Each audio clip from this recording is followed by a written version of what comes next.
हाँ, आईटी बॉम्बे से पढ़ा हुआ ना। मैं तो अननोन बनना चाहता हूँ ना। मेरा लक्ष्य है कि मैं जिंदा हूँ कि नहीं वो लोगों को पता ही ना चले। 2025 महाकुंभ उत्सव में एक चर्चित नाम सामने आया है, IIT बाबा वाले बाबा जी से, जो कुंभ में सबसे ज्यादा चर्चा में है, जिन्होंने IIT से पढ़ाई की और मल्टीनेशनल कंपनियों में भी काम करा, लेकिन ये सब कुछ छोड़कर साधु बन गए। उनकी कहानी सबको ये सोचने पर मजबूर करती है कि दुनिया की नजरों में सफलता पाने के बावजूद एक इंसान क्या अपने जीवन में असफल नहीं हो सकता, क्या संतुष्ट नहीं हो सकता, और क्या वही असफलता उसे अपने जीवन में चुने हुए मार्ग को छोड़कर चेतना के प्रभाव में साधु बनने पर मजबूर नहीं कर सकती। ये चीज इस बात का प्रूफ है कि पैसा और ऐशो आराम इंसान को सिर्फ सुविधा दे सकता है, लेकिन उसकी आत्मा की संतुष्टि सिर्फ अध्यात्म ही उसे प्रोवाइड कर सकता है।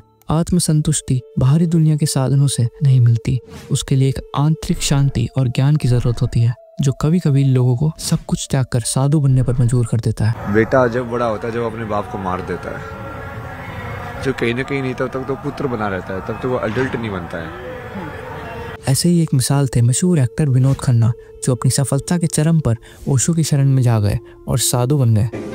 ओशो के साथ इतने साल बिताए हैं, बस यही सीखा है। समझने में वक्त लगता है क्योंकि मन इतना शांत रहता है, मन को समझना बहुत कठिन है, लेकिन जब एक बार ध्यान लग जाए, मन की आंख साक्षी बन जाए, तो हर चीज बस आसान हो जाती है। ये एक ऐसी स्थिति है जो हमें सोचने पर मजबूर करती है, क्या सफलता पाने के बाद भी इंसान अंदर से अकेला और अधूरा महसूस कर सकता है। लेकिन इस कहानी का एक और रोचक पहलू है। आजकल के नए नवेले साधु जैसे IIT बाबा खुद एक नई बात का संकेत है। पहले के नागा साधु अपना पिंड दान करा करते थे, वो अपने पूर्व जीवन को बुढ़ाकर अपना अंतिम संस्कार खुद करते, लेकिन IIT बाबा जैसे साधु अपने पूर्व जीवन के बारे में बड़ी बड़ी व्याख्याएं करते हैं, इंटरव्यूज देते हैं और तो और न्यूज चैनलों पर प्रचार भी करते हैं। क्या ये असल साधु है या फेम और ग्लैमर के लिए साधु बनने का एक नया रूप है? आज के समय में साधु बनना कूल माना जा रहा है। इस विषय को गहराई से जानने के लिए हमने बात करी भारत के प्रमुख आध्यात्मिक गुरु और ध्यान योग साधक पंडित प्रभुवत जी से। अभय सिंह या IIT बाबा इस कुंभ में प्रथम बार आए और आते ही उन्होंने जो ख्याति अर्जित की वो बाकी सभी बाबाओं से कहीं ज्यादा थी, लेकिन धीरे धीरे ये ख्याति कुछ ही दिनों में एक कुप्रचार में भी बदलने लगी।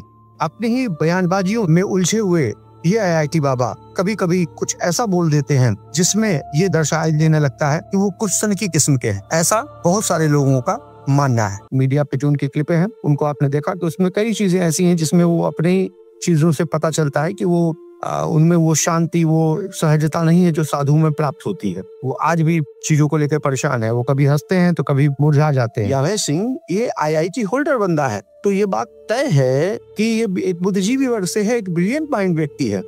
तो कभी कभी ऐसा भी देखा गया है कि जो बुद्धिजीवी व्यक्ति होते हैं, जो ब्रिलियंट माइंड व्यक्ति होते हैं, ये एक निश्चित हद तक कुछ सन की किस्म के भी पाए जाते हैं। ऐसा कई वैज्ञानिकों और साहित्यकारों और फेमस लोगों के साथ देखा गया है, इसमें कोई नवीनता नहीं है।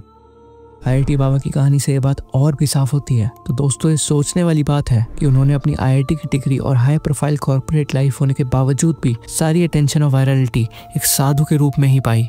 ये बात हमें सोचने पर मजबूर कर देती है।